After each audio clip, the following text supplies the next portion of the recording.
Hello, and welcome to the fourth episode of the Speak for Yourself podcast. My name is Casey, and I am your host. And tonight we have a very special guest. I am thrilled to announce that we have Mr. Larry Sharpe. In my opinion, he's one of the great communicators and thought leaders and activists in the libertarian sphere. And so, it is my great honor to introduce him. Hey, how are you? Hey, Mr. Sharpe, how are you? I'm doing great. I'm glad you. Thanks for having me on. Yes, sir. Hey, I'm so glad it's Friday. I'm beat from work. How about yourself? I'm not. I have to fly to Florida tomorrow morning. So yes, I'm supporting 3 Libertarian candidates in Jacksonville, Florida. So I will be flying there tomorrow morning to give them, hopefully, a good fundraising pitch tomorrow night. If you happen to be in Jacksonville, please come by. Love to have you. If any of you happen to be in Jacksonville, Florida. Awesome. Yeah, I just watched one of your sit-down coffee interviews with one of them today. I Yes. forget his name. It was the one that you did yesterday. Yep, Ron Robeson. Yeah, I loved it. Yes, yes. By the way, I have the most libertarian candidates on. There's no one else who has more libertarian candidates on than I do. I do Libertarians Drinking Coffee Live once a week, and I have libertarian candidates on every week because sadly, when I ran, I noticed something, right? And if you pay attention to this, for those of you who do, when I was running, when the Democrats want to go on TV, they're on every day on CNN and MSNBC. When the Republicans want to come on, they're on every day on Fox News. When do we get on? We don't. Yeah. So we have to find some way to get on. I mean, luckily, Kennedy is good to me and good to us. And Kennedy has, more than others, but she's about the only one that will actually support us. So I thought, I have to do this. So I actually started about 2 or 3 years ago doing, I used to do libertarians in diners drinking coffee. I was literally stealing from that comedians in cars drinking coffee or whatever it was. Yeah. I was literally biting off of that. But then COVID hit and we couldn't go to diners anymore.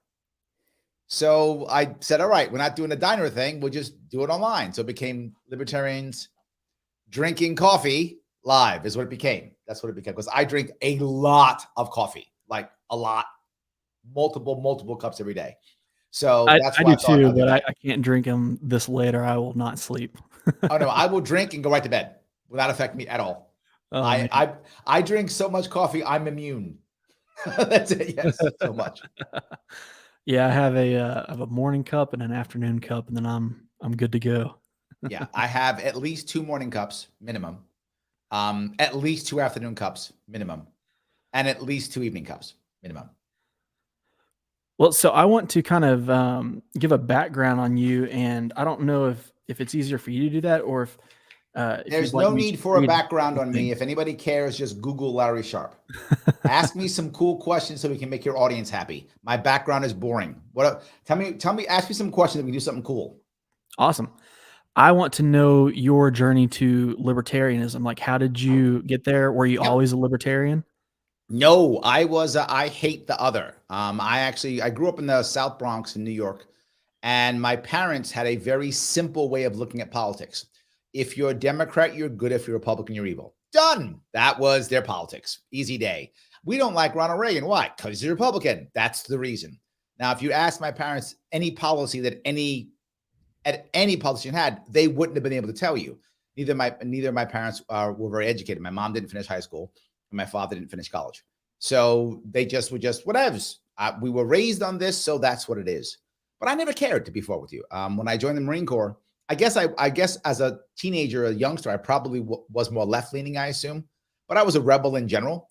So when I joined the Marine Corps at 17, I think I became more right-leaning because the Marine Corps is much more of a conservative. For those who don't know, Marine Corps is the most conservative of all the branches.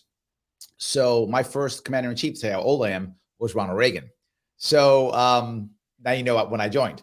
So when I joined, Ronald Reagan was my first commander in chief, and I think I was more right leaning at that point. Most of my senior leadership was conservative males. I was on the ground side, and back in those days, women weren't on the ground side at all. Like women, I was surrounded by men in everything I did in Marine Corps, and all my leadership was male. So I think I was much more conservative then, I think. But then I thought I was a little bit upset. Like I knew the system didn't work, if that makes any sense. I knew the system didn't work. I saw how it beat up my mother. My mother was sadly, she was an addict, and eventually she was a convicted felon. And I saw the system just didn't work for her or anybody else, and I was really upset with the system in general. So I thought, Ross Perot was going to save us or whatever, right? I thought back in the 90s he was going to save us, and I thought Ralph Nader was going to save us all, right? He's going to save us. Again, I was as bad as my parents. I couldn't have told you any of their policies if you'd asked me. I still don't know any of Nader's policies. But what I knew is that they weren't the two-party system. That much I got, and I hated the two-party system. I thought it doesn't work. The Democrats are supposed to help us and they're hurting us. Republicans are supposed to help us and they're hurting us. Wait a minute, what's going on? So I didn't like either of them. And then I was kind of out of politics for a bit. I mean, I was, but not so much. Then Obama came, and I bought the hope and change. And I'm embarrassed to tell you, because it was not hope, nor was it change. But I totally bought it. When Obama came out in 2008, I was like, oh my God, okay, Jesus is here. We're good. Like, it's finally happened. He's going to save us now. Yay. These other people, they were all lying. But this guy, his whole thing's hope and change. He's going to be great. And I bought it. I did. And by 2010, I was like, my God, I have been fooled. I have been completely fooled. And I think what made me so angry about that is that was the first time that I actually felt betrayed, if that makes any sense. Sure. Prior to Obama, I didn't think they were going to win. I didn't think they would really change anything. I was just being angry. So I wasn't betrayed. But I bought the Obama thing. Like, I bought it, if that makes any sense. Yeah. And he didn't do anything good. He didn't help us at all. I was like, I felt betrayed. I was really upset about that. And I was ready to just leave politics at all. I was like, that's the end of it. I don't care. None of it works. Who cares? If he's not Jesus, nobody is. I mean, I was just done. And then I heard Gary Johnson speak in 2012.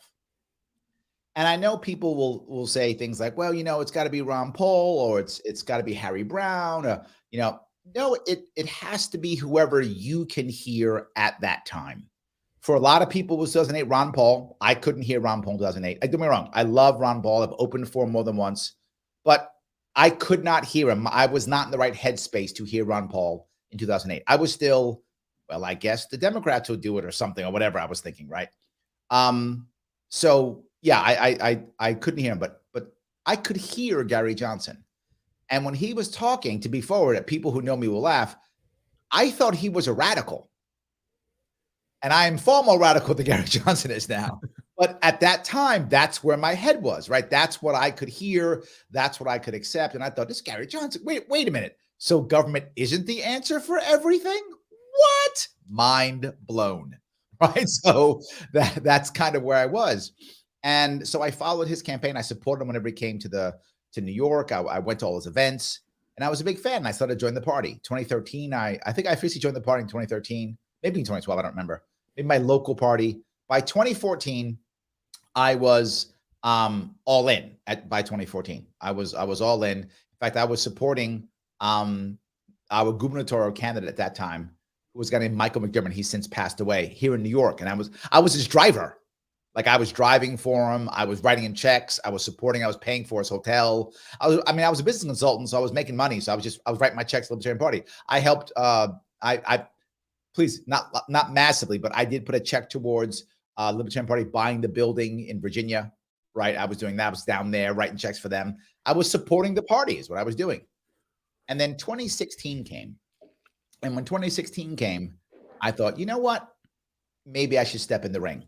And I thought, Gary Johnson's going to run again. He probably won't run after this. And the party's going to fall apart after he's done. Someone's got to be here after he's done. I should be that guy. I'm in.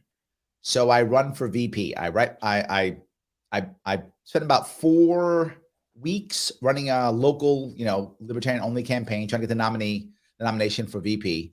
I spend my own money. I get a team together. We go down there. We campaign. And I lost by 31 votes to Bill Weld. Not that I'm counting, Casey, okay? 31 votes. I'm counting, Casey. You're counting. I'm not counting. You're counting. That's not specific at all. Not specific at all, 31 votes. That's all. But no, who cares? I'm not bitter at all, 31 votes. Yeah. I'm not bitter in any way, shape, or form. So after I lost that, I was obviously upset, but it didn't matter, right? I cared about the party movement. So it's a true story. after the election, I went upstairs to my hotel room, took a nap because I was exhausted. Then I came downstairs and ran the fundraiser for Gary Johnson and Bill Weld. We raised $130,000 that night. So I was on board still, and I supported Gary Johnson the whole time. I supported Bill Weld the whole time because they were running, and I really wanted them to do well. I had hopes. Again, I was excited. I thought, you know what? We're gonna get our 5%. And we're gonna, get the money or whatever was the cool thing of 2016. I forgot what it was, but I was all in. I was like, yes. I mean, literally, they would call me, and I would, show up and debate in his stead when he couldn't make it. I would show up on do TV spots for him, be like, Governor Johnson says this. Governor Johnson's been clear on everything. And Gary Johnson has always said blah, blah, blah, doing that stuff. And so I was all in. And after he lost, of course, I'm disappointed. But then 2018, I decided, you know what? Now's my time to actually run. So I run for governor in 2018. 2018, I raised $500,000. I get ballot access, party status for the Libertarian Party of New York State for the first time ever. I am excited. Life is good. We're rocking and rolling. We built a team out. 2020. This was the most money raised by any libertarian in New York ever. Correct. Is that correct? Yeah. Yes, it was. It actually was the largest, if I remember right, raised by any libertarian, with the exception of the president. Right, the non-presidential campaign, largest ever raised. Not non-presidential. Presidential's always raised 7 figures. Right, so I didn't beat that. But non-presidential, I'd raised the most, and I got the best New York State had ever gotten. I multiplied the last guy's votes by 6. And we had never had ballot access ever in New York State. First time we had it. So I was ready to go. And I was, moving forward. I had a team ready to go. And then 2 things happened that just devastated us. One is the presidential candidate didn't want my team.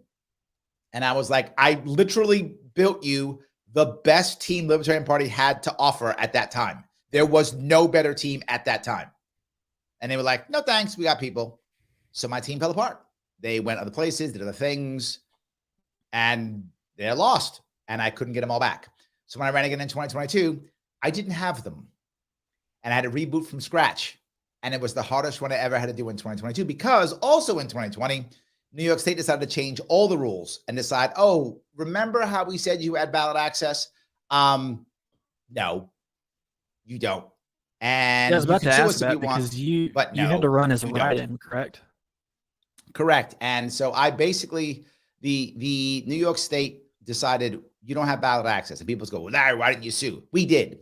We went to court a total of 9 times, both federal and state, lost every time.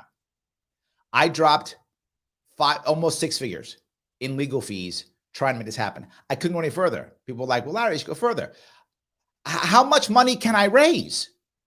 Right? How much money am I going to raise? Do you have $20,000 for the next lawsuit? Casey, if you happen to have it, I screwed up. I should have asked you. But most people don't want to give me $20,000 when I've already lost 9 times, right? Can I go to the well and raise money? Yes. But I'm just being forward. Casey, if I ask you for $100, you go, all right, Larry, I'll give you $100. Thank you. I appreciate it. I go out and do stuff. In 2018, I was having victories. So you would come back and go, wow, Larry, you did great. Here's another $100. But in 2022, I was failing. I was losing at everything. So now I'll come back and say, Casey, another $100. You go, Larry, you just got your ass kicked. I know, but this time, fine, you give me $100. So I go out again. I get my ass kicked again. I come back to you, Casey, another $100. You go, dude, what are you doing? All right, I'll give you 50. You give me 50. I go out, get my ass kicked again. Then I come back and go, Casey, can I get another? And you go, Larry, no. I'm not going to throw any more good money after bad. And that was the problem I started having at the end of the campaign. I simply couldn't raise any money anymore. I'd had so many legal failures that people just didn't want to throw good money after bad anymore. And what they didn't realize is if I didn't win and get on the ballot and get ballot access, there's no 50-state ballot access for the Libertarian Party in 2024. In fact, for any third party in 2024, not going to exist. Because I raised $400,000 and couldn't get on the ballot. There was a guy who was worth $40 million. He couldn't get on the ballot. There was a sitting congressman with the Republican establishment couldn't get on the ballot. It's impossible. What is the prerequisites for getting on the New York ballot? Yes. Why I say it's impossible, so you're clear, is this was the first time in New York State in the last 80 years there was no independent governor candidate on the ballot. First time in 80 years. Nobody can make it. It is now literally impossible. And I sued after everyone failed, using that example as proof this is unconstitutional. And And the judges went, I don't care. No. One judge literally said up front, he goes, no, the whole reason for these laws is to make sure nobody gets on the ballot who can't win. He literally said that. So yes, the system was completely against me. It was terrible. What are the prerequisites? We have to get 45,000 valid signatures in 6 weeks during a season where in New York State, we still have snowstorms. Ooh. Under COVID lockdown rules. That's rough. No, it's not rough. It's impossible. Yeah. It is impossible. If you have $40 million of net worth, Casey, and you can't buy your way on, it's impossible. Right? Do you think that's by design? 100%. Do you know why? I was polling in 2021, December, before I had even announced at 6%. I was polling at 6% in New York State before I had announced. That's insane. Yeah. They knew that if I actually got on the ballot, I'd have pulled 10% of the vote. And that would have just blown them out of the water. I might have beat the Republican if I'd done well. If I'd raised enough money, I might have beat the Republican. I mean, look, New York State is a deeply blue state. It is a deeply blue state. It is going, the Democrats going to win. We're 3-1 Democrat to Republican in my state. Republicans are leaving my state literally hundreds of thousands every year. And again, I want to say that literally in 1 month in last year, 6,000 New Yorkers changed their license from New York to Florida. That's 200 a day. That's just Florida. It doesn't count Tennessee, Texas, North Carolina, where New Yorkers are also going. Just Florida, 200 a day. So hundreds of thousands. Florida used to be a swing state. It's not anymore. It's a red state. You're welcome, Florida. You took all our Republicans. They used to be in New York State. In fact, in my state, you're welcome, DeSantis.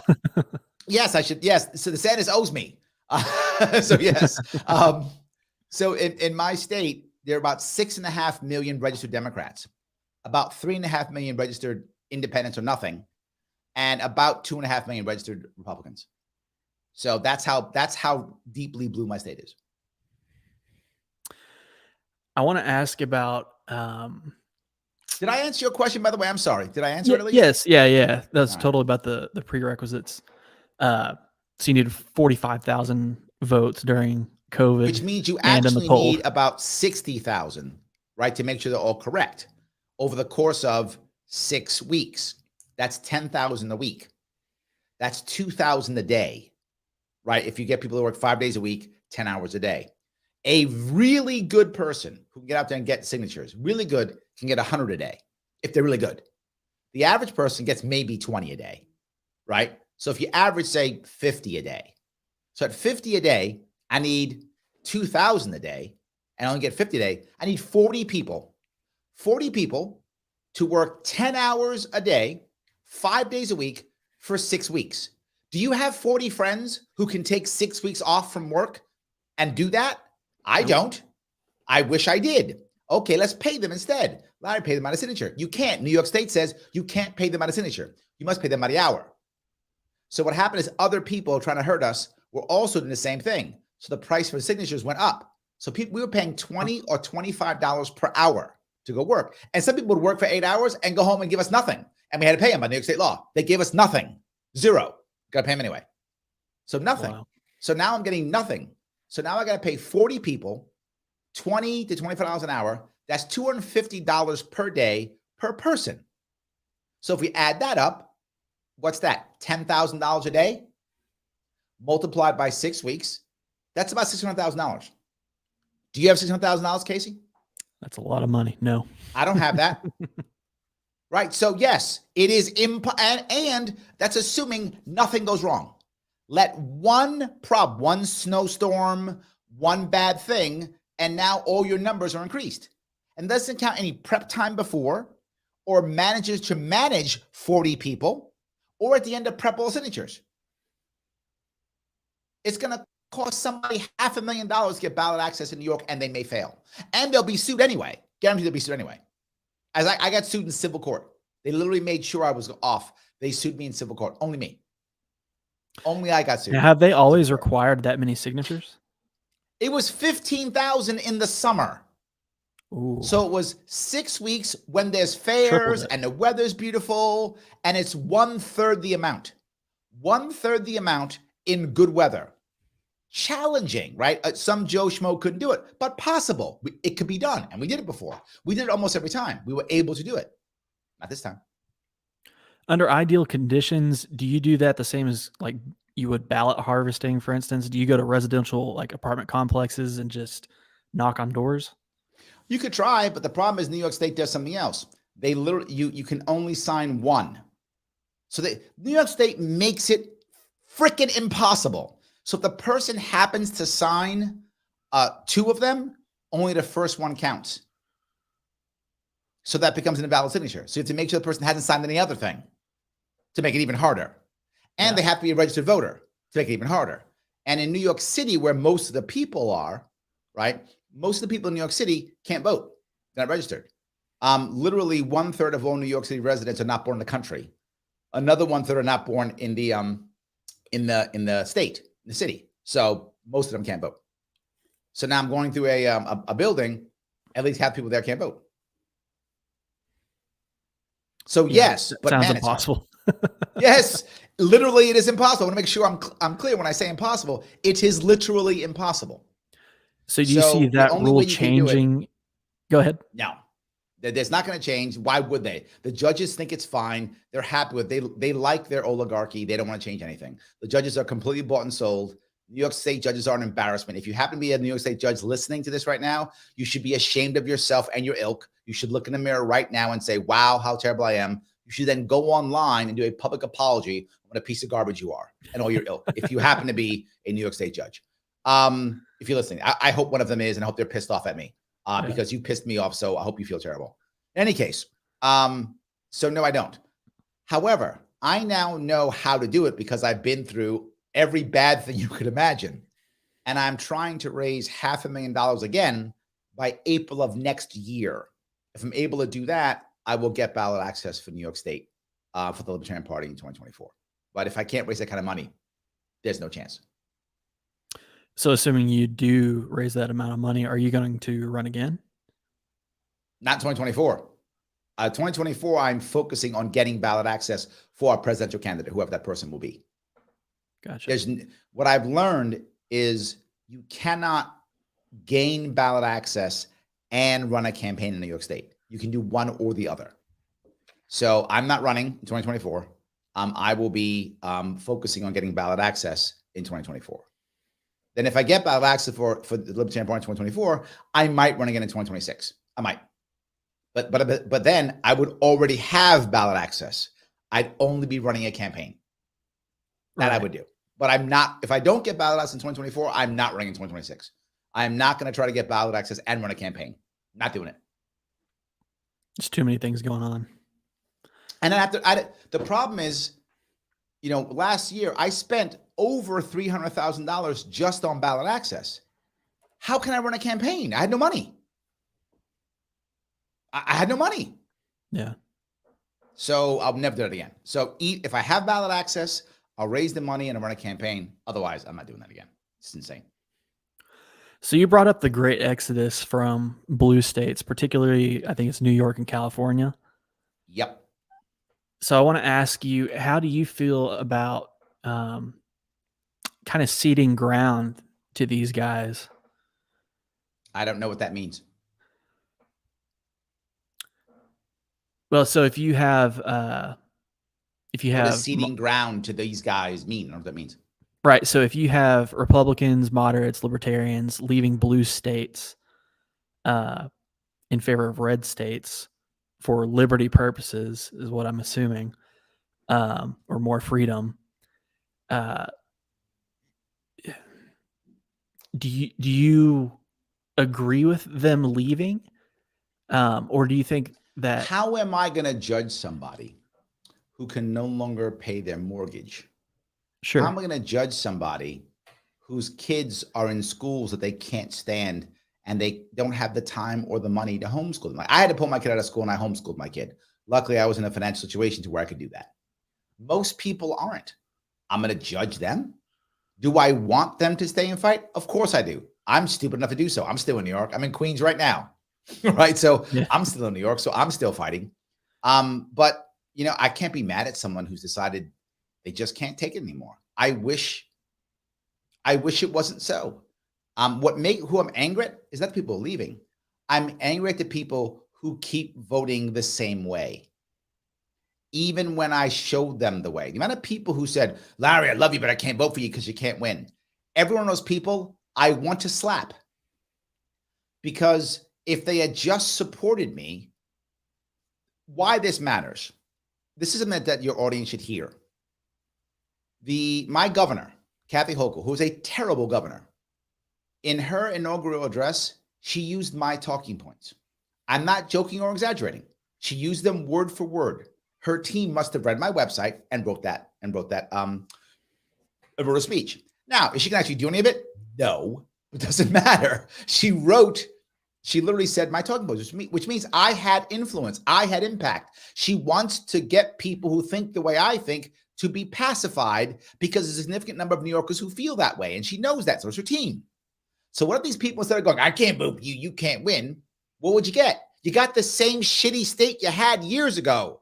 Your vote was thrown in the garbage. You got nothing for your vote. Nothing. But if you instead have voted for me, imagine if I had gotten 6, 7, 8%. She would have to listen to stuff I'm talking about. She have to pay attention. The press would have to pay attention. They don't now. They ignore me. Why? Because they can. Because you people in New York decided, I can't vote for you, Larry, because you can't win. Good. Now pack your shit and buy your U-Haul and leave. That's your fault. Look in the mirror. That's your fault. My kids are screwed. That's your fault. You could have voted for me. You didn't. You could have supported me. You didn't. Well, Larry, my job sucks. That's your fault. You could have voted for me. My business is shut down. Your fault.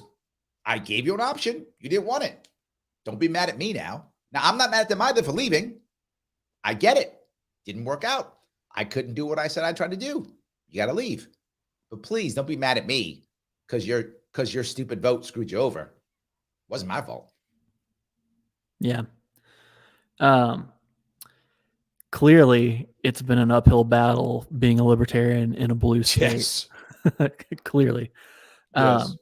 Can you tell me some of the things that you've learned along the way, but that you've like what's worked and what hasn't worked? Does that make sense? This could be 6 hours. Yeah. I've made every mistake that you could make, right? I've made them all.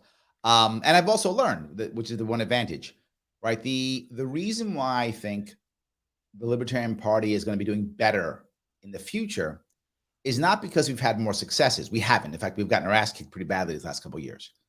But it's that the people are actually staying.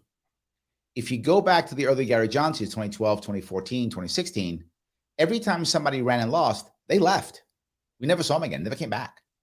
Now they're staying, which means they're learning and then teaching and then moving forward, right? That wasn't happening before. Now it is. We're finally learning from our mistakes, not just walking away.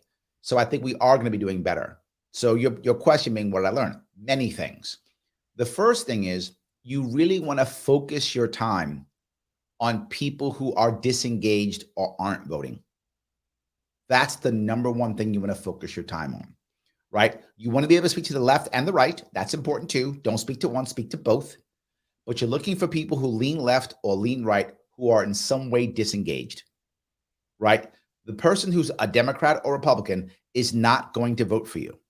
They will tell you they're going to vote for you. They won't. Because when they walk into that booth, they're going to still be thinking, but the other guy might win. And they're going to vote the same way they voted before. Now, that's not true for all of them, but the percentage is small.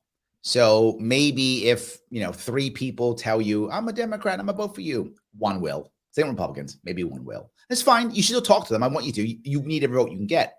But you've got to focus on people who are either angry or pissed off or disengaged or don't vote or are independent, any of those types. And the number one thing you must do is not educate them. That's stupid. Don't do that. They don't be educated. It's give them hope because they have none. So give them hope. Now, if that means education is a way of giving them hope, then educate them. But the goal is not education. Education may be the means, if you feel it's appropriate for the individual audience you have. So please educate if you want to, but you educate to give them hope. The goal is hope. If they have hope, they will be re-engaged. If they're re-engaged, then it will show up for you. The Democrat or Republican who votes all the time, they always go vote. So when they get into that booth, they're going to decide, well, I'll go back to my old ways. The person who's disengaged doesn't vote. If they get up off their couch and don't watch Netflix and show up at that voting booth, they're doing it for you. They're going to vote for you. Does that make sense? Yeah. So focus on those people, and the goal is giving them hope. However you do that, you decide on your own audience. Again, it may be education. I'm not against education. I'm against education as a goal. I just want the goal to be hope. Use whatever tools you think are going to work in your world, whether that's cool, fancy slogans, whether that's sexy videos, whether that's comedy, whether education, whatever is going to work. I don't care. Whatever is the answer.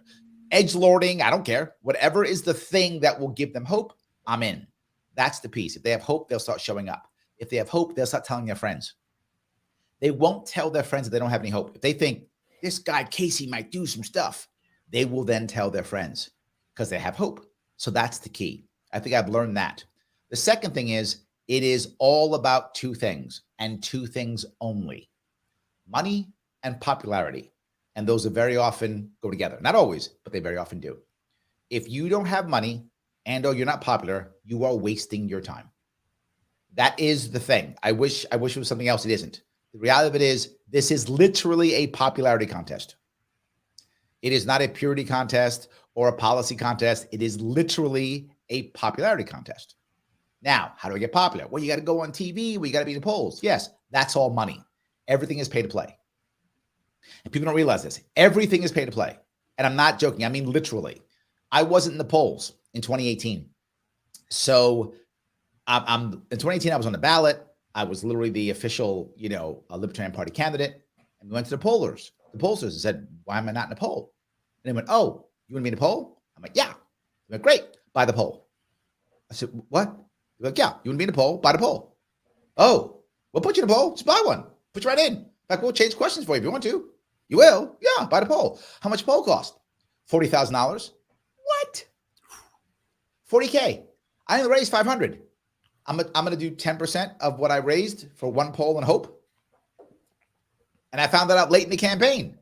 I still thought that like pollsters cared or something. How dumb was I? I actually thought that. No, it's all about cash, which is why, as part of my deals that I was making with people, I was having people buy polls for me earlier in 2021. That's how I know what I was polling at, because they were buying polls for me. They'll drop in 20, 30, 40 grand to buy polls for me. That was the point. I knew that from 2018. It's pay to play. Not just that, I wasn't being covered by the mainstream media. So we asked, look, I'm officially the nominee. 2018 I was. So why won't you cover me? Well, you don't buy ads. I said, what? Yeah, you buy ads. Buy ads will cover you. It's literally pay to play. Literally. People go, why don't you just go on CNN?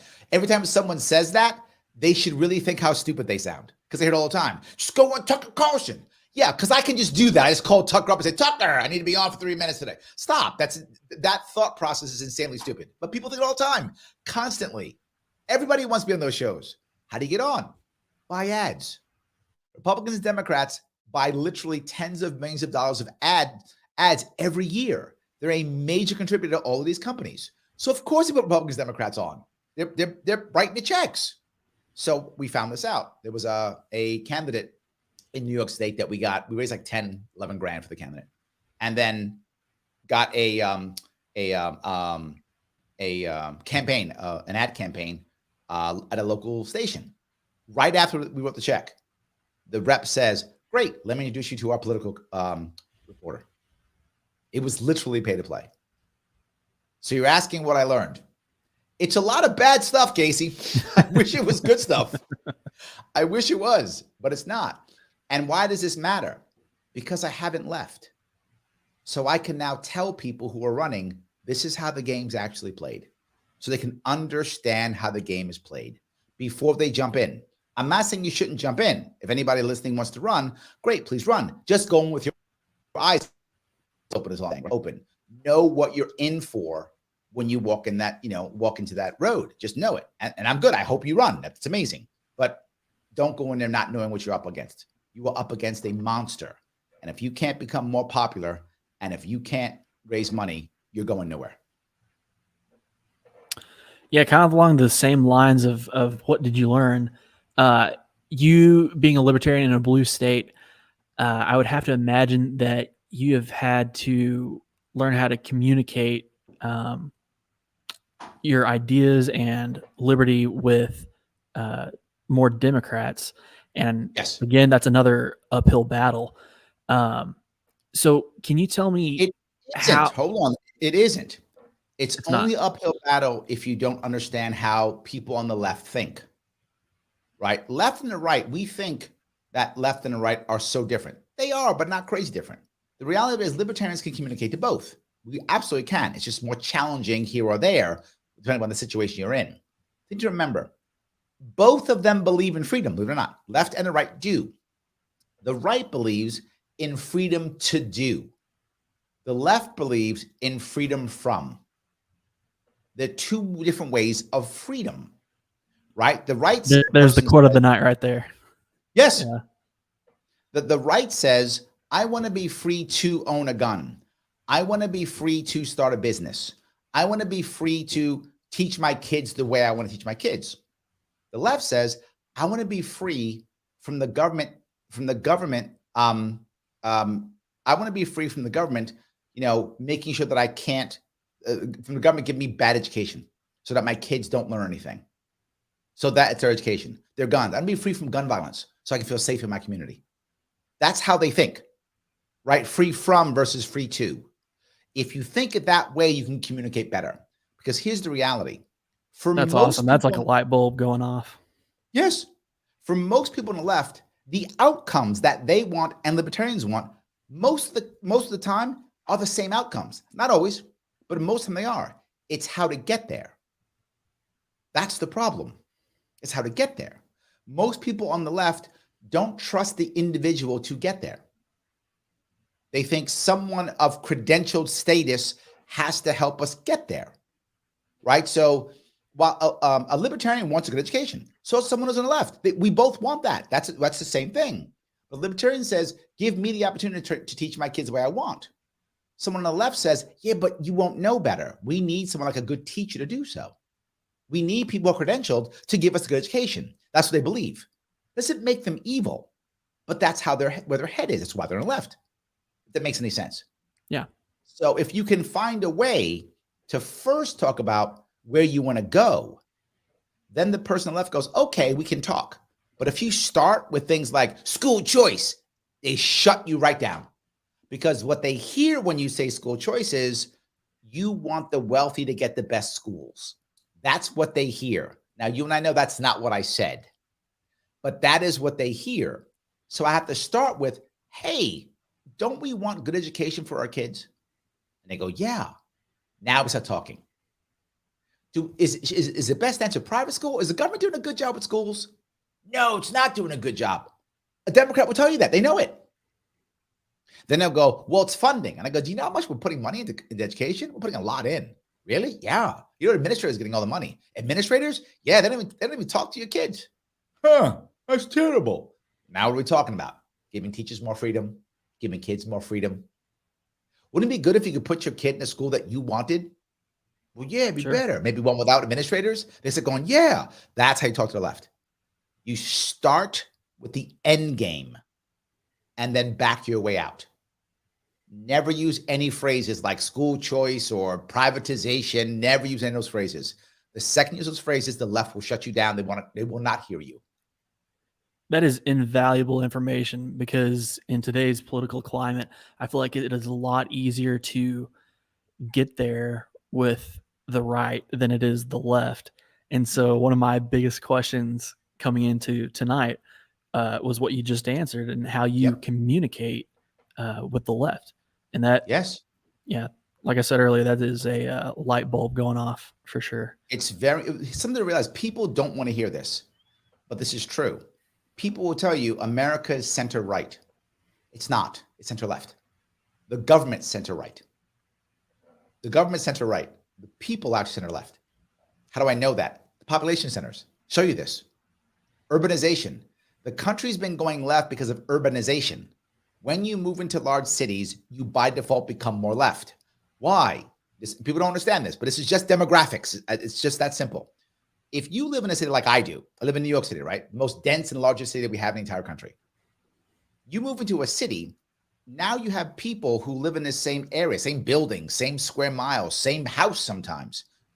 Different religion, different background, different language, different culture, different everything. There's no universal culture to create the regular rules of our society. So we don't have that. So now what do? You beg for a referee, right? So who's referee? Government. You beg for government. You now want rules and regulations and landlords and cops, and you want the things to regulate your society because you don't know. Now you come from a small town. Everyone knows everybody. There's social repercussions for what you do. The culture is similar. If someone's an outlier, we know, wait a minute, that guy's not doing the right thing, right? So you don't require the referee in smaller areas. You need one in a city. So who's the referee?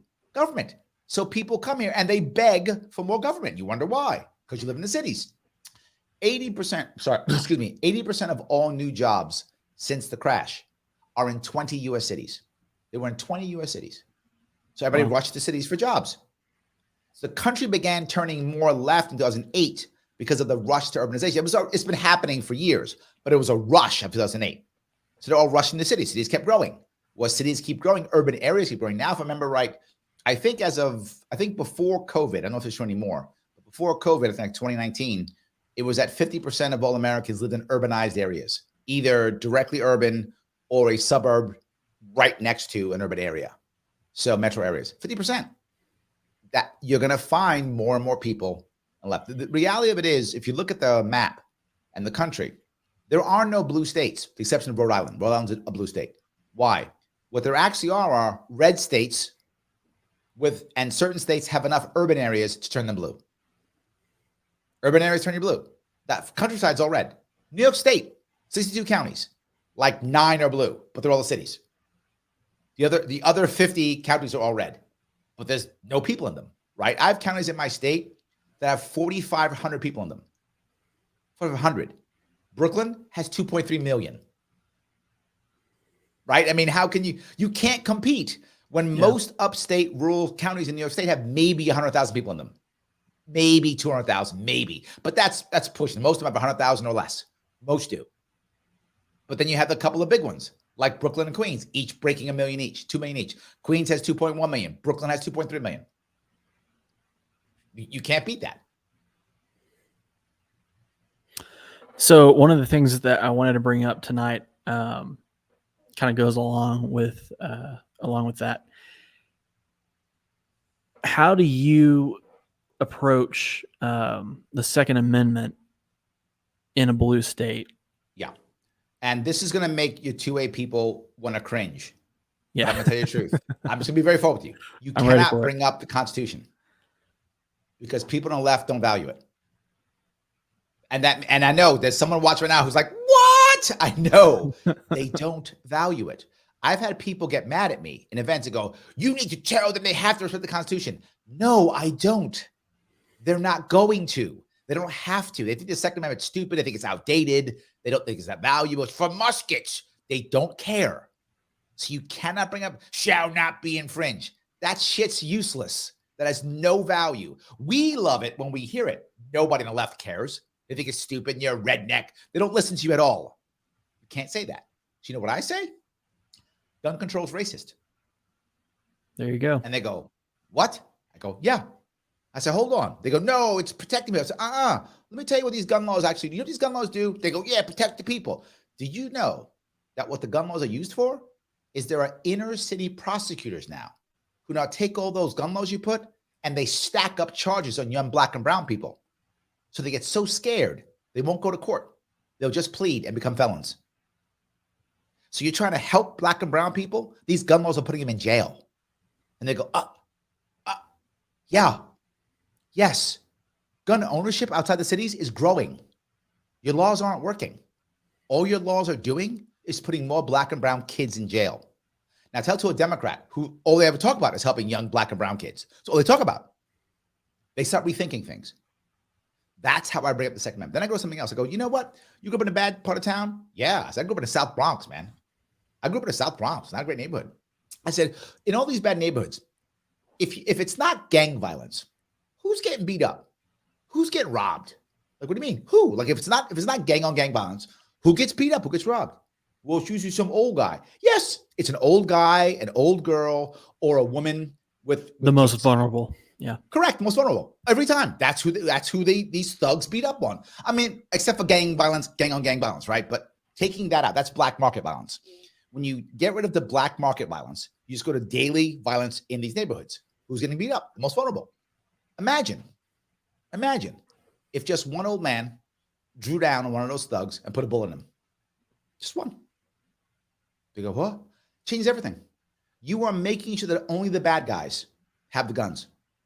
And then they go, you're trying to arm all the old people. No, I'm not. I'm trying to give the old people who want to defend themselves the right to do so if they want to. You don't want to own a gun, don't own a gun. The Second Amendment's not a requirement. It's a right. If you want it, take it. You don't. But I'm telling you, you give particularly some immigrant who came from another country, Asia, Africa, they came, and there's tons of them in New York. They came here, and now he's 60, 70, 80 years old, and he can buy a gun, you can guarantee he will, and he'll put a bullet in somebody in 5 seconds. And when he does that, now the thug thinks, wait a minute, do I really want to go after this old guy? I might get shot. He might put me down. Maybe he's not so vulnerable anymore. So only it changes the risk reward ratio. It does. And I tell them that this is an equalizer for the most vulnerable. All you tell me, Mr. Democrat, is you care about the most vulnerable, the marginalized. You care about the older people. You care about them. Me too. So why would you punish them? They can't afford to move. And if they can't afford to move, they're stuck. So now you're putting them into prison. I'm allowing them to get out of their prison. That's what I'm doing. That's how I speak about a Second Amendment. Otherwise, they don't hear you. So taking the same principles that you've kind of told me tonight about how you're communicating with the left, if we apply that to like school shootings, Yep. What would that look like? I don't know what you're asking. What are you asking? So if you're starting with the end game, and we're approaching school shootings as yes, the topic. That's what you mean. Oh, yes. Well, the first thing I ask is, you want safer schools, right? And they're like, of course I do, absolutely. And I said, and I always tell them this. I did this on Joe Rogan. If you care, you can look at my Joe Rogan piece I brought up there. I said, something you have to realize is the common thread here with these school shootings is while they're murders, all of them are public suicides. They're all public suicides. That's what they are. There's some kid saying, to hell with you all, I don't care, I'm going out in a blaze of glory. If you're in that mindset that you know you're going to die, all of them at the end either are killed, kill themselves, or go to jail for the rest of their lives. And they all know this. That's why they write manifestos. They know their life is over. They are aware that either they shoot themselves, they get killed by the cops, or they're going to jail forever. They know their life is over, yet they still do it. I would ask you, what law is going to stop them? There is no law that will stop them. So you can pass all the laws you want. You can say, if you go into a school with a gun, you will be executed by the cops immediately. That's the law. Okay, great. They'll still do it because they're expected to be executed by the cops. It doesn't mean anything. It's irrelevant. There's no law you can pass.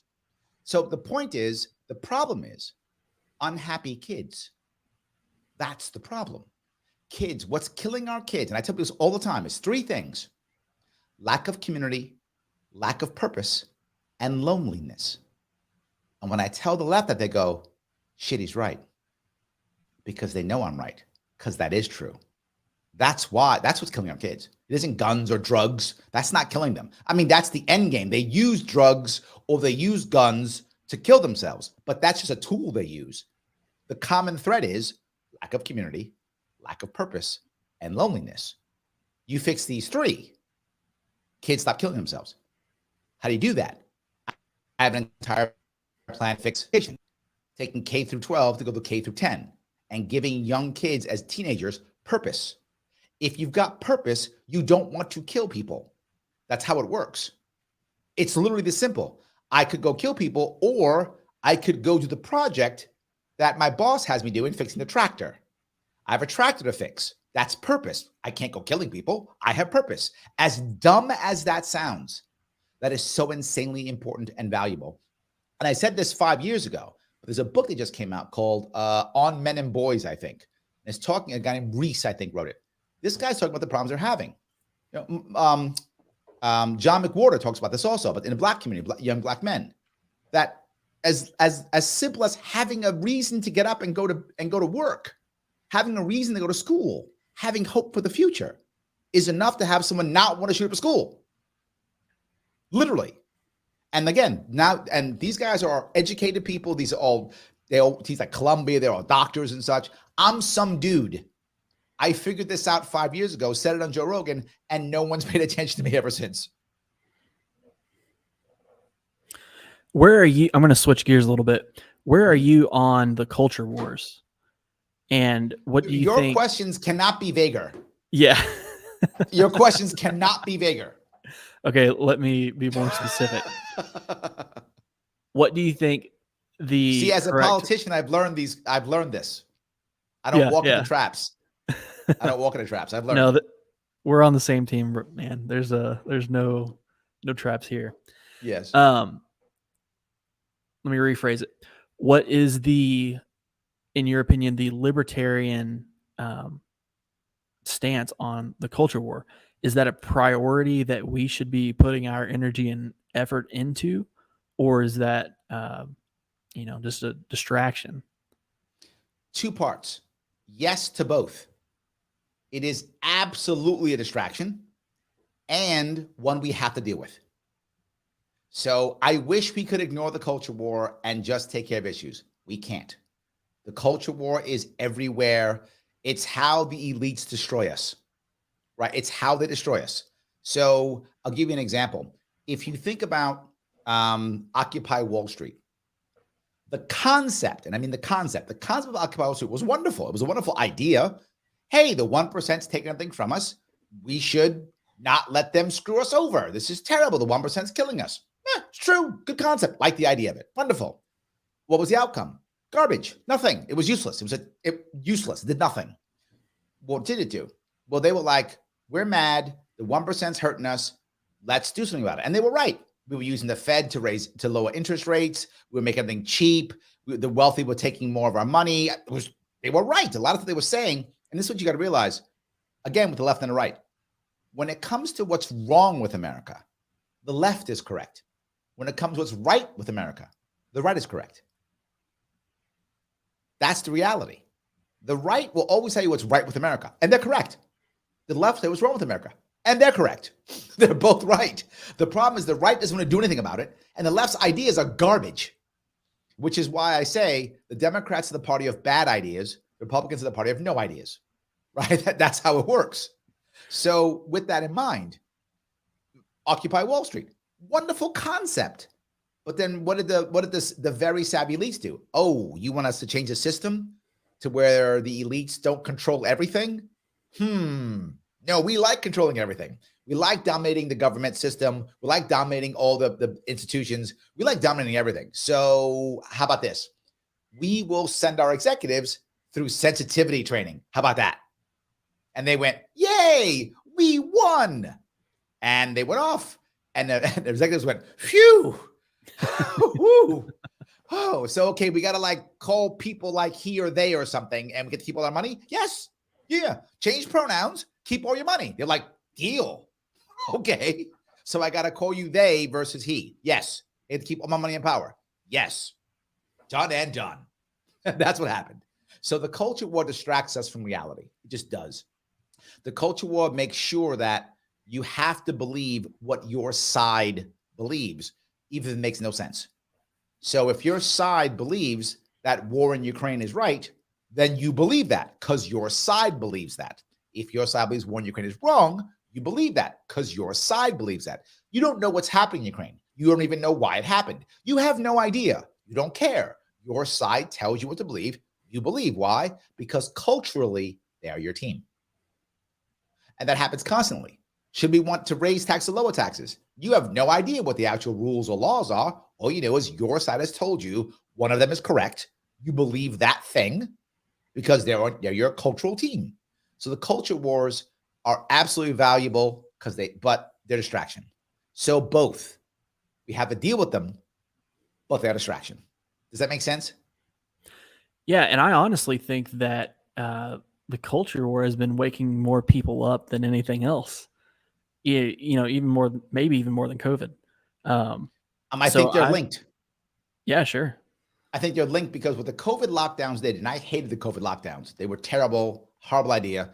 And we as a movement really screwed up not jumping on board. That was our chance, and we dropped the ball. I wish we could. Very disappointing.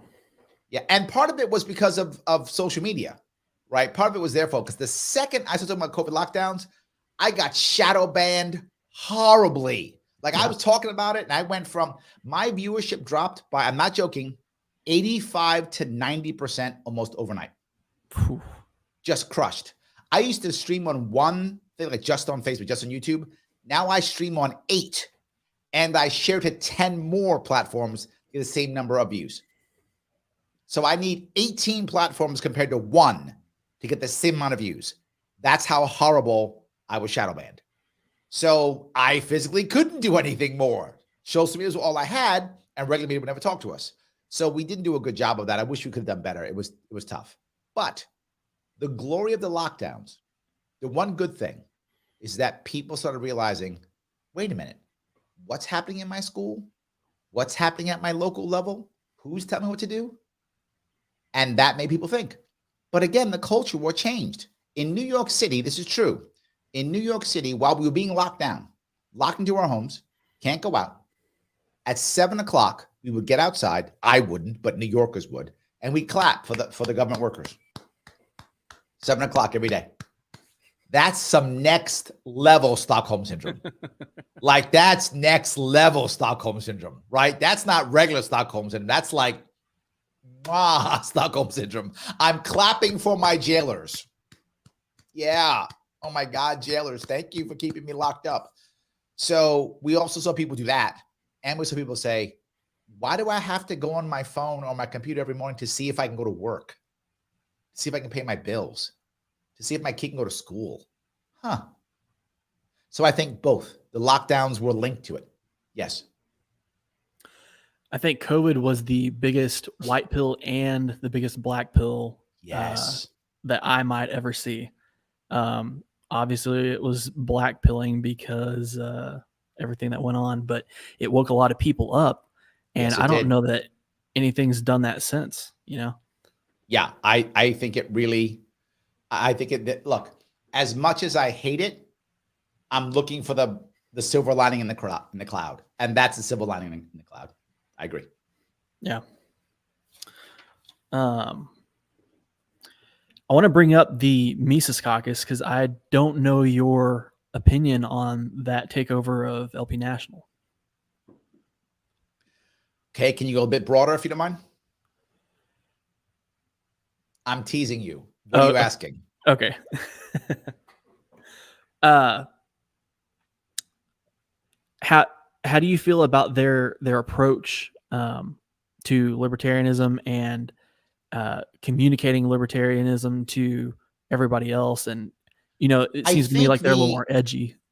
They are. I agreed. And I identify a little bit more with that. I think there's a little more energy behind it. And that was my point, right? The reality of it is the Mises Caucus is a symptom. It's a symptom of us failing so often, producing mediocre candidates, producing mediocre results for years, and people not having energy. You're right. What the Mises Caucus did was it infused energy into the LP. Was some of it negative? Absolutely. In fact, a big chunk of it was, no doubt. But when you've been losing for 50 years and the establishment's like, well, let's just keep doing the same shit. People are like, I'll take anything that isn't this milquetoast garbage. And people did. And they rushed as fast as they could towards it. That's why the takeover worked. And people can be mad at it all day long. Well, it's bad. Well, here's what the anti-Mises people did. They whined and cried instead of counter-organizing. And they got mad at me for supporting the Mises Caucus. The Mises Caucus said, Larry, can you help advise us? I said, what are you doing? They went, we're organizing. I said, yes. Yes, you're organizing? I'm in. No one else is. So I'm in. Now you might go, well, other people were organizing. They never asked for my help. National had been ignoring me for literally years, just years. National was mad at me since I fought against Bill Weld, that 31 vote thing. They've been mad at me since then. So they've never liked me. So I didn't care. They didn't want me to help. Okay, don't help. They didn't ask me to come raise the amount of money. Nothing. Once Gary Johnson was done, they stopped calling me. Okay, don't call me anymore. I don't care. I'll just go do my own thing. Mises Caucus asked me for help. Of course. And then when the Pragmatic Caucus, when there was Pragmatic Caucus, I went to them. I said, you want my help too? They went, no, Larry, we don't like you anymore. I said, why? Well, because you're part of Mises. I said, I'm not part of Mises. I'm helping them. I'm an advisory committee. I'll help you too. Well, we don't like you anymore because of that. Oh, so guilt by association? Okay, bye. Good luck. And they went away. So it's weird how the people who asked for my help did well and people who didn't went away. Kind of weird. But anyway, my point being, it's a symptom. And people got mad and they packed up and left. And I told them, don't leave, stay. But the Mises Caucus is in charge. Yes, but there's no place else to go. If you don't like the Mises Caucus, then counter-organize. Right? Counter-organize. Bring the right people and retake over. But they don't want to do that. They want to cry and whine. And it's the wrong answer. And if you're listening now and you're mad because I said that, too bad. Counter-organize. If you don't like the Mises Caucus, counter-organize. Bring more people in. Take it back. And the worst part is, it's not like the Mises Caucus had some kind of secret mission. I mean, they literally telegraphed everything they were doing. Here is our roadmap to how we're going to take over the party. Here's a roadmap. And they couldn't be stopped. That's on you. That's all I'm saying. That's on you. The Libertarian Party, as broken as it is, and it's been broken for decades, is still the best that we have. I was asked in 2017, 2018, maybe 2018, about the Libertarian Party. And I said, literally, my words were, it is a dumpster fire on wheels. This was 2018. I said, but without it, we're walking. So I stay on it. I keep putting out fires. There's nothing better. If you show me something better, I'm open. There's nothing better. People say, I'm going to go off and start my own party. No, you're not. No, you're not. That's just you talking trash. I'm going to support these candidates. No, you're not. You're not, because ballot access is impossible. So no, you're not. The system is set up for you not to do it. You're not. I could do it as a libertarian. You can't do it as some guy. Stop. You're fooling yourself. You're coming back. So instead of trying to pretend like you're not going to come back, just come back. Come back and let's fix this thing. You don't like it? Let's fix it. There's something, I'll give you my personal story. 2017, I was on the LNC. I was part of the Libertarian Party National. I was on the LNC. The current, at that time, vice chair was a guy named Arvind Vohra. Arvind Vohra decided to say publicly, as the vice chair of the party, that every veteran is a murderer. And when he said that, and people said, whoa, what's going on? He doubled down. Yes, every veteran is a murderer. Now, I'm a veteran. Many of the people in our party are veterans. Many are, particularly Marines. We have a lot of Marines in our party. I'm a Marine, a lot of Marines in our party. Again, because most people who are veterans, we joined the service because we believed we were fighting for liberty. We thought that. We were wrong, but we thought that. And when we left, we realized this isn't working. And the Libertarian Party goes, hey, you want to fight for liberty? Come here. We'll do it. And we go, great. That was my whole plan in the first place. So awesome. Now I'm here. So good. So I didn't go public. I reached to him separately. And I said, hey, man, do you really mean this? Can you clarify in some way? And he said, no, that's what it is. I'm saying it. And my problem wasn't that he thought that. As a libertarian, you can have that view. You can. I disagree. I think it's wrong, and I'll tell you so, but you can have that view. You can't have that view as the vice chair of the Libertarian Party when a mass amount of our constituency is veterans. That is unacceptable as the vice chair. So then I asked him, I said, dude, can you do something? Can you make an apology? Can you say you shouldn't have said out loud? Whatever, anything. Nope, double, triple down. Then I said, I tried logic. I said, okay, so look, not everyone murders. He goes, great, then all accessories to murder. I was like, wow. So then I literally said it publicly. I publicly then said, after talking privately, the vice chair has to do one of two things. He can retain this opinion if he wants to, but he must step down as the vice chair. Or He needs to apologize. I said, chair. He said, go to hell. I'm not doing either. So then I moved to remove him. And when I did move to remove him, we had an actual vote. And it was a tie. You know who broke that tie? Him? Nick Sarwark. He was chair. Yeah, of course. He broke the tie. And he kept Arvin Vohra as the vice chair. I, of course, then resigned. I said, I can't stay here now. I thanked everybody, politely left. Did I go, that's it, he hates veterans, I'm leaving the party? No, I made no drama after that. And when people got mad at me, I didn't respond. I made no drama. I just went off, did my own thing in the Libertarian Party. I ran for governor as a Libertarian. I stayed in the party. One other thing, though, I found somebody to replace him. Do you know who the vice chair after Arvin Vohra was? Were you around at that time? No, sir, I was not. It was Alex Merced. Alex Merced is from New York. You know who found him? I did. I went and found Alex Merced. I counter-organized. I practiced what I preached. I didn't want him as my vice chair. So I went and found Alex Merced. I supported him, backed him, and he won the election and beat Arvin Vohra for vice chair. So I didn't just leave the party and get mad. I said, I don't like this vice chair. I'm changing him. I then did something to change the vice chair. That's what I did. I then supported someone against Nick Sarwark. I lost that one. I couldn't beat Nick Sarwark. He was too powerful. I couldn't beat him, but I could beat the vice chair. So did that one. And when I couldn't beat Nick Sarwark, I didn't leave the party. I said, okay, I couldn't beat him. He's too powerful. I can't beat him. And I walked on and I just did my own thing. I couldn't beat him. Okay. I didn't take my football and go home. This is still the best opportunity to change our nation, as bad as it is. And for those people who got mad because Mises said mean things, I was literally publicly called a murderer by the vice chair. To my face and publicly called a murderer by the vice chair. And I'm still here. I got rid of him, but I'm still here. So people get mad. They said bad things. Did someone call you a murderer publicly? Did someone insult all of your brothers from your Marine Corps or from your Army and Navy days? No. So no excuse. This is the place to be. Let's keep going. So with that said, are you optimistic about the party now that Mises has taken over? I don't know. We'll figure it out. I mean, I don't know. I mean, they're organized. That's a good thing, right? They're organized. They're trying to do stuff. That's a good thing. We'll see. I don't, to be forward, some of the messaging is messaging I wouldn't use, but it doesn't mean it's wrong. I don't know if it is. We'll find out, right? New Hampshire's been very aggressive on its messaging. You know what? We'll figure out next year. Did the party in New Hampshire grow or not? If it didn't grow, they screwed up. Stupid. Don't do it. Stop. If it grows, all right. New Hampshire people like that crap. It's fine. It would never work in New York. That shit would never work in New York. New York is far too blue for the New Hampshire message. Never going to work in New York.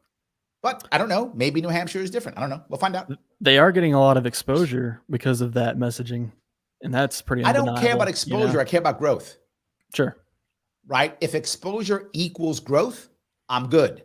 If exposure equals, shrinkage, I'm not good. That's all I care about. To be forward with you. I mean, you're asking my opinion, I'm giving it to you. If New Hampshire is growing and it's working, fine, I don't care. If it's not, then it's wrong, they should stop. So what do you think the party's priorities should be moving forward post-COVID and going into 2024? Are we trying to win small elections here and there? Are we trying to wake people up with the messaging? Here you got to remember what's the priorities? I have a view that some people disagree with. And my view is the Libertarian Party is different from the Libertarian movement. The movement is all-encompassing. You don't have to care about the party and you can still be all about liberty, right? And you can not care about the party at all. You can be totally about liberty and not care about the party in the least bit. It's fine. I don't mind. We need activists. We need people doing things that are liberty. We need them. Please, if you're listening, you hate the party, keep doing what you're doing. We need you. The movement doesn't need the party. I think the movement's stronger with the party. But if the party went away tomorrow, the movement would still exist. The reverse is not true. The party needs the movement. Without the movement, the party's nothing. So there is a dependency the party has on the movement. If that makes any sense. I focus on the party. The party's job is to run candidates and try to win. That's the party's job. That isn't the movement's job. If that makes any sense. So since I focus on the party, I am all about running candidates and trying to win or make impact. Now, what does that mean? We're going to run for president and win? No. Top of the ticket versus bottom of the ticket. We are not, we might, but the odds are against us winning big seats. I'm okay with that. I accept it as true. I didn't think I was going to win the governorship. Of course, I hoped I would. I mean, you never know, right? People win the lottery. Could happen. But of course, I didn't think I was going to win. I was hoping. The top of the ticket's goal is twofold. Number one, top of the ticket has the best chance for press. Well, the bottom ticket has the least chance for press. Top ticket has the best chance to raise lots of money. Bottom ticket has the least chance to raise lots of money. But the reverse is true on one other part, which is the chance for victory. The best chance for victory is bottom of the ticket. Top ticket has the least chance of victory, right? So the top of the ticket should be doing what it can to gain that press and gain that money and then support the bottom of the ticket so it can actually win. Now, I did that. When I ran for governor, I got ballot access, which is the local can't run without me winning ballot access. But not just that, people across the state knew who I was and the press knew who I was. So in 2019, after my election in 2018, I then crossed the state again and across New York State, supporting local candidates. People don't know this. We had 107 libertarians win in 2019. 107. We went from 0 libertarians to 107. That is a massive increase in 1 year. That's Why? awesome. Because I won ballot access, and then I physically, I went to these places, and I would show up, and the press would show up because they knew me. They would show up, and I wouldn't go, Larry Sharpe's awesome. I'd go, Casey's running. Casey's running for local city council. He's amazing. Here's what he's talking about, and I would just promote Casey, raise money for Casey, make stuff happen, and Casey then can win. So I would use the money that I could raise and the press I get to support a local candidate. That's what we should all be doing. I will focus on the party. Should be top of the ticket, getting as much money and press so they can right after support bottom of the ticket and win. We are only going to change this country from the bottom up, but we need top to gain the popularity and money that's about earlier, right? Remember, popularity and money is number one. The top of the ticket gains that and then gives it to the bottom of the ticket so they can actually win. That's awesome. Seems like you could support the bottom of the ticket and then use the press from the top of the ticket to wake people up at the same time. Absolutely. I've done absolutely 100%, right? I mean, I can't think of any libertarian candidate who's been on Dave Rubin, Glenn Beck, and Joe Rogan other than me. I don't think any. I can't think of one. I mean, activists show up, but not candidates. I can think of Dave Smith, but I don't know if he was on. He's not a candidate. Rubin. That's true. He's not a candidate. No, I said candidate. Okay. Activists going all the time. Yeah. I said candidate. Candidates don't go. I'm the only one. So what advice do you have for newer libertarians that are ready to pick up the torch, so to speak? Think about not what you think is needed.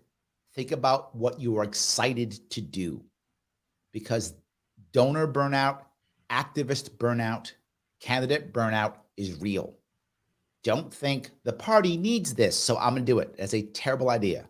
Think what will excite you, what will get you motivated to get up and go and do that. Don't go, well, if they needed somebody to run for governor, so run for governor. Terrible idea. Don't do that. Stupid. Don't do it. Say, I really want to run for governor. I'm excited about run for governor. Do what you are excited about, what you want to do. Do not do what the party says or you think the party needs. All garbage, totally wrong.